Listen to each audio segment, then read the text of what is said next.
Men o'quvchilarim bilan birga topik va SK imtihonlariga tayyorgarlik olib bordim. O'zim ham SK imtihonni topshirib, 6-darajani qo'lga kiritdim. O'quvchilarim esa quvonarli natijalarni ko'rsatishdi. Tabriklasanglar bo'ladi. Endi menda ham SK dan 3-daraja bor.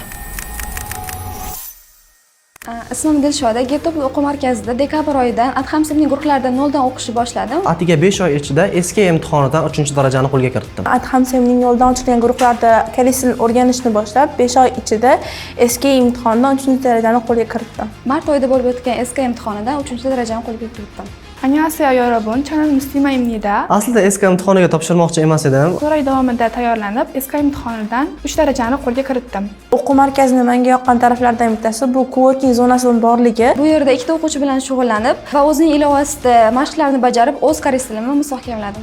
Lokatsiyasi ham qulay bo'lganligi uchun bu o'quv markazini tanladim. Ikkinchi o'qituvchimiz Mahliyo Husayn bilan birgalikda darslardan keyin qo'shimcha darslarni qilardim. Boshqa guruhdagi o'quvchilar bilan suhbatlashib, o'zim bilmagan narsalarni o'rgandim. Ustozim Adham sinfning tavsiyalari bilan SK imtihoni haqida ham ma'lumotga ega bo'lib, Agarda koreys tilini noldan o'rganib, Koreyaga ketmoqchi bo'lsangiz, Getopikni tavsiya qilaman.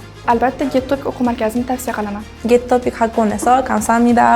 SK imtihoni biz uchun birinchi marta bo'lganligi va kechilmunjilar va maraga bo'lganligi uchun bu biroz bizga qiyinchilik tug'dirdi, lekin biz buni epladik.